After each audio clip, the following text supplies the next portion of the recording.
Hi மக்களே! எல்லாரும் எப்படி இருக்கீங்க? இன்னைக்கு திண்டுக்கல் வத்தலக்குண்டு பக்கத்துல ஒரு வீடு குடி போற ஃபங்ஷன் ஒண்ணு இருக்கு. அதுக்கு தான் இப்பவே கிளம்பிட்டோம். எப்படியும் இங்கேருந்து திண்டுக்கல் போறதுக்கு 3 டூ 4 ஹவர்ஸ் ஆயிடும். அதனால ஏர்லி மார்னிங் 3:00 எந்திரிச்சு கிளம்பிட்டோம். சரி போற வழியில ஒரு காஃபி சாப்பிட்டு போலான்னு ஒரு பேக்கரியில நிப்பாட்டுனோம். மோஸ்ட்லி வெளியில நான் காஃபியே குடிக்கிறதில்ல. ஏன்னா டிக்காஷன் அதிகமா இருக்கிறது எனக்கு பிடிக்காது.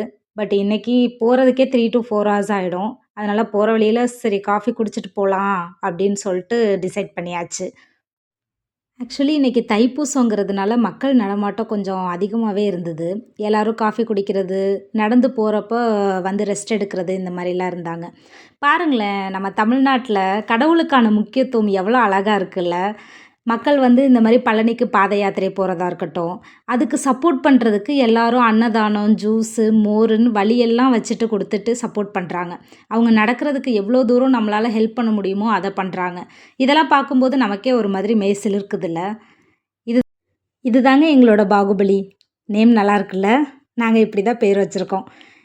இப்ப புதுசா வாங்குன car, Innova high cross hybrid. போறதுக்கு ரொம்பவே ஸ்மூத்தா இருக்கு. இதுக்கு முன்னாடியெல்லாம் எனக்கு கார்ல போனாவே வாமிட் வந்துரும். பட் இந்த கார்ல போகும்போது வாமிட்டே வரதில்ல. எல்லா கிளாஸையும் க்ளோஸ் பண்ணிட்டாலுமே ஸ்மெல்லே வராது. சீட்டு ஸ்மெல் அந்த மாதிரி எந்த ஸ்மெல்லுமே இருக்காது. போகறதுக்கும் ஸ்மூத்தா இருக்கும்.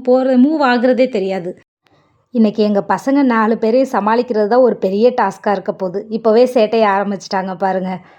இவங்கள சமாளிக்கிறதுக்கு பயந்துட்டே எந்த ஃபங்ஷனா இருந்தாலும் இவங்கள ஸ்கூல் அனுப்பிவிட்டு போயிடுவோம். பட் இன்னைக்கு சண்டேங்கிறதுனால வேற வழியே இல்ல. கூட்டிட்டு போய் தான் ஆகணும்.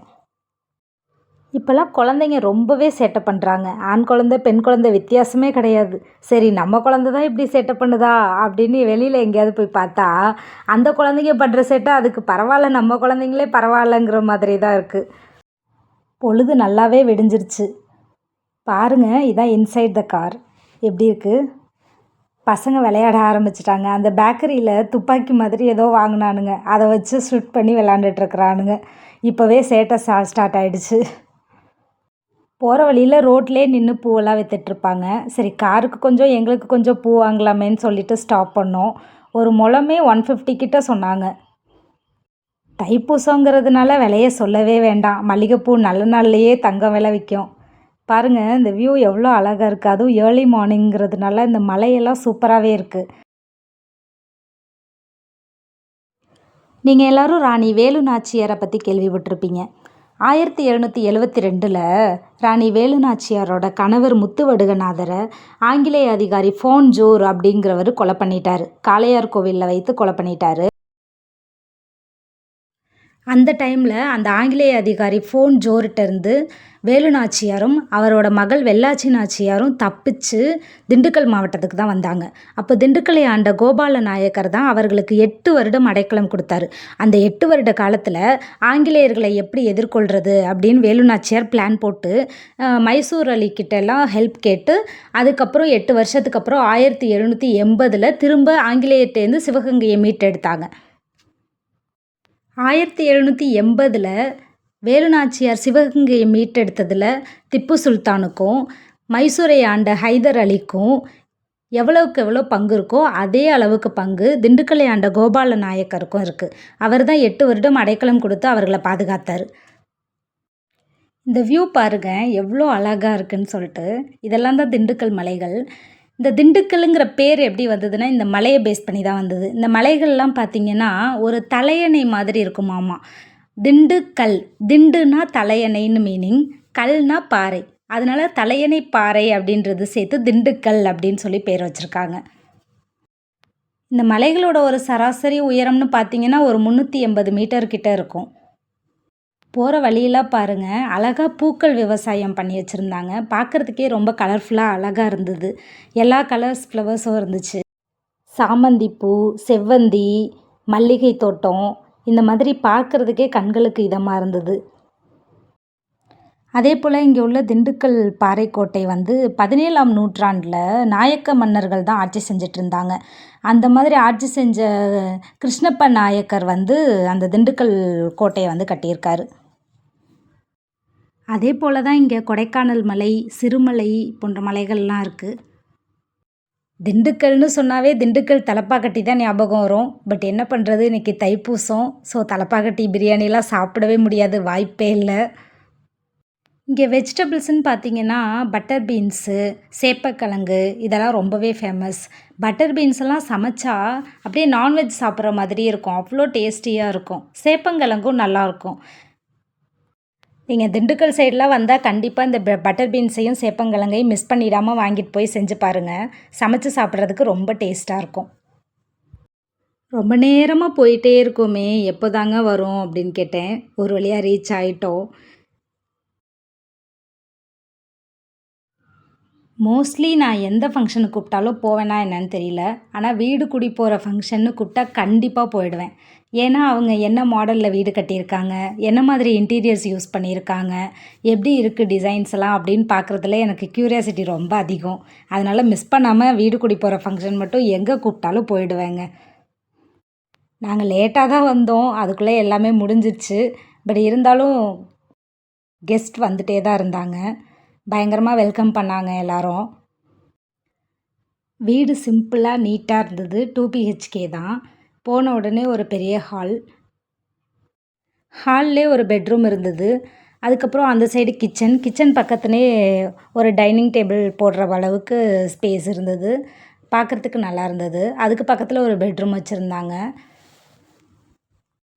தென் உள்ள போன உடனே அவங்க ஒய்ஃப கூப்பிட்டு எல்லாரையும் இன்ட்ரோ குடுத்தாங்க. அவங்களும் ரொம்ப ஹேப்பியா வெல்கம் பண்ணாங்க. டீஃபால்ட்டா வீடு குடி போற ஃபங்ஷன்ல எல்லாம் பால் குடிக்க சொல்லிருவாங்க. அதனால இருங்க நான் பால் எடுத்துட்டு வரேன் அப்படின்னு சொல்லிட்டு அவங்க கிச்சனுக்குள்ள போய் பால் எடுத்துட்டு வந்து குடுத்தாங்க. சரி அவங்க அவங்க கடமைய செய்றாங்க. நம்மளும் நம்ம கடமைய கரெக்ட்டா செஞ்சுருவோமே அப்படின்னு அந்த பால ஆளுக்கு ஒரு கிளாஸ் எடுத்து குடிச்சோம். குடிச்சிட்டு சரி சாமி கும்பிடலாம் அப்படின்னு சொல்லிட்டு உள்ள போய் சாமிய கும்பிட்டுட்டு, சந்தனம், குங்குமம்லாம் வச்சுட்டு வீட்ட சுத்தி பார்க்கலான்ட்டு வந்தோம். ஹோமம்லாம் பொதுவா ஹால்ல பண்ணுவாங்க. இவங்க பெட்ரூம்ல பண்ணியிருப்பாங்க போல. அவங்கவங்க வசதிக்கு ஏத்த மாதிரி பண்ணிப்பாங்க போல. அவங்களுக்கு எது கன்வீனியன்ட்டா இருக்கோ அதுக்கேத்த மாதிரி பண்ணிப்பாங்கன்னு நெனைக்கிறேன். எனக்கும் அந்த அளவுக்கு தெரியல. பட் வீடு ரொம்ப நல்லா இருந்தது. பெரியவங்கலாம் பொதுவா ஒரு விஷயம் சொல்லுவாங்க. "வீட்ட கட்டிப்பாரு, கல்யாணத்த பண்ணிப்பாரு" அப்படின்னு சொல்லி. இதெல்லாம் பயங்கரமா அவங்க அனுபவிச்சு தான் சொல்லியிருக்காங்க. ஏன்னா வீடு கட்டுறதுங்கிறது அவ்வளோ சாதாரண விஷயம் இல்ல. ஒவ்வொருத்தரும் நம்ம தமிழ்நாட்டிலேயே ஏகப்பட்ட பேர் வீடு கட்டணும்னு எவ்வளோ பேர் கனவுகளோட இருக்காங்கன்னு நமக்கே தெரியும். இந்த நீயா நானா ஷோல ஒரு அம்மா சொல்லுவாங்க. "கீழ பூமியிலேருந்து மேல வானம் வரைக்கும் நம்மளோட இடம்" அப்படிங்கிற அந்த எமோஷனே வந்து டிஃப்ரெண்ட்டா இருக்கும் அப்படின்னு. அந்த எமோஷன அனுபவிக்கிற ஒவ்வொருத்தருமே ரொம்ப ஹேப்பியா ஃபீல் பண்ணுவாங்க. அது ஒரு பெரிய அவங்களுக்கு பிக் மொமெண்ட். ஏரியால ரோடு ரொம்ப சின்னதா இருந்தது. அதனால நான் இங்க பாகுபலிய பார்க் பண்றதுக்கு இடம் இல்ல போல. அதனால மெதுவா பார்க் பண்ணிட்டு அதுக்கப்புறம் தான் என்னோட ஹஸ்பண்ட் வந்தாரு. அவர கூட்டிட்டு போய் எல்லாத்தையும் சுத்தி காமிச்சாங்க. அவரும் ரொம்ப ஹேப்பியா உள்ள போய் சாமி கும்பிட்டுட்டு அவங்களுக்கு விஷ் பண்ணிட்டு வந்தாரு. ஒரு பெரிய விஷயத்த சாதிச்சிட்டோம் அப்படிங்கிற ஒரு சந்தோஷம் அவங்க 2 பேரோட கண்ணுலயும் நல்லாவே தெரிஞ்சது. ரொம்ப ஹேப்பியா இருந்தாங்க. சரி ஓகே ஒரு மெமரீஸ் கிரியேட் பண்ணலான்னு சொல்லிட்டு ஃபோட்டோ ஷூட் எடுத்துட்டு, அதுக்கப்புறம் சாப்பிட கிளம்பியாச்சு. 3 ஹவர்ஸ்க்கு மேல ட்ராவல் பண்ணி வந்ததுல பயங்கர டயர்ட் ஆயிட்டோம். ஒரு எனர்ஜி பூஸ்டர் இருந்தா தான் இனிமே நகரவே முடியுங்கிற சிச்சுவேஷன் ஆயிடுச்சு. மேல சாப்பிட போலான்னு கிளம்புனா பக்கத்துல ஒரு நாய்க்குட்டி. அதுக்கு கூண்டெல்லாம் வச்சு அழகா பண்ணியிருந்தாங்க. எங்களையே வெறிக்க வெறிக்க பார்த்துட்டு இருந்தது. இப்போலாம் டாக்ஸ் பத்தி ஒரு பயமே அதிகமாயிடுச்சு. தெரு நாய்கள் கடிக்குது அப்படின்னு நியூஸ்லலாம் நெறைய பார்த்து ரொம்ப பயம் அதிகரிச்சிருச்சு. இப்போலாம் டாக் பக்கத்துல போறதுக்கே பயமா இருக்குது. பசங்க எட்டி நின்னு அதுக்கு விளையாட்டு காமிச்சுட்டு அதுக்கப்புறம் மேல கிளம்பிட்டாங்க.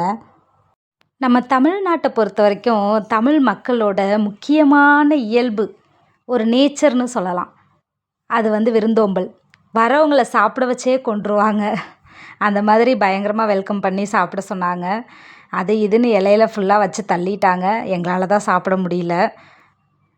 அப்புறம் ஒரு வழியா எங்களுக்கு தேவையானத தேடி பிடிச்சு சாப்பிட்டோம். பசங்களும் ரொம்ப சேட்டை பண்ணிக்கிட்டே சாப்பிட்டு முடிச்சானுங்க. பாருங்களேன், இந்த வீட்டு மொட்டை மாடியிலேருந்து இந்த வியூ எவ்வளோ அழகா இருக்குன்ட்டு. மலை அடிவாரத்தில வீடு இருக்கிறது மாதிரி ஃபீல் ஆகுது. ரொம்பவே அழகா இருக்கு. குளிர்காலத்துலலாம் இவங்களுக்கு பயங்கரமா குளிர் அடிக்கும். ஒருவேளை இவங்க இங்கேயே இருந்து பழகியிருப்பாங்க போல. அதனால இவங்களுக்கு ஒண்ணும் தெரியாதுன்னு நெனைக்கிறேன். ஆனா நமக்கெல்லாம் ரொம்ப கஷ்டமா இருக்கும்.